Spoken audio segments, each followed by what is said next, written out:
السلام علیکم ناظرین، آج ہم کچھ نیو سوال لے کر آپ کی خدمت میں حاضر ہوئے ہیں اور ہم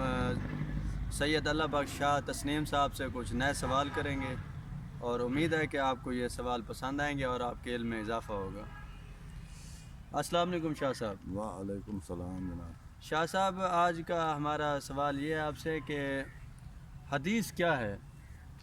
حدیث حضور اکرم رسول حضرت محمد مصطفیٰ صلی اللہ علیہ وسلم کے فرمان کو حدیث کہتے ہیں، اور یہ حدیث کی صحت پر یقین نہیں ہوتا، اس پر ایک گمان کیا جاتا ہے کہ شاید ہو سکتا ہے کہ یہ موضوع ہو۔ اس لیے اس حدیث کی صحت کی پرکھ کے لیے علماء نے علم الرجال اور لکھا ہے، یعنی پڑھتے ہیں، وہ حدیث کے راویوں کا علم ہے۔ علم رجال کہتے ہیں حدیث کے راویوں کا علم، کہ جن راویوں نے حدیث کو بیان کیا ہے، آیا وہ سکا تھے یا سکا نہ تھے،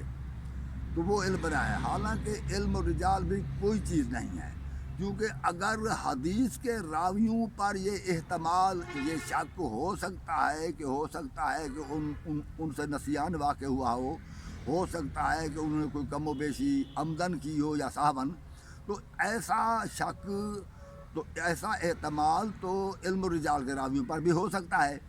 اس لیے علم الرجال کوئی شے نہیں ہے، اس پر اعتبار نہیں کرنا چاہیے، بلکہ حدیث کی مطابقت قرآن مجید سے کرنا چاہیے،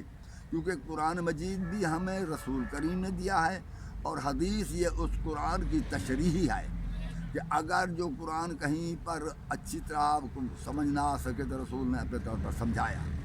اور رسول کریم قرآن مجید سے باہر اپنے آپ کچھ نہیں فرماتے، کیونکہ قرآن نازل ہوتا رہا، رسول کریم بھی اپنے طور پر جو کچھ فرمانا تھا امت سے فرماتے رہے، تو اللہ رب العزت نے سورۃ نجم میں ایک مہر لگائی ہے کہ وما ینطق عن الہویٰ ان ہوا الا وحی یوحیٰ، کہ میرا محبوب اپنی مرضی سے نہیں بولتا، یہ وہی کچھ بولتا ہے، وہی کچھ تمہیں حکم دیتا ہے جو کچھ اس کی طرف وحی ہوتی ہے۔ تو اس لیے قرآن مجید سے حدیث کی مطابقت کی جائے، اگر قرآن مجید سے مطابقت ہو جائے، جو بات حدیث میں وہی بات قرآن مجید میں بھی ملے، تو پھر یقین کرنا چاہیے حدیث صحیح ہے۔ اگر قرآن سے مطابقت نہ ہو تو چاہے علم الرجال کی روح سے جتنے سکا راوی ہوں، اسے حدیث پر اعتماد نہیں کرنا چاہیے۔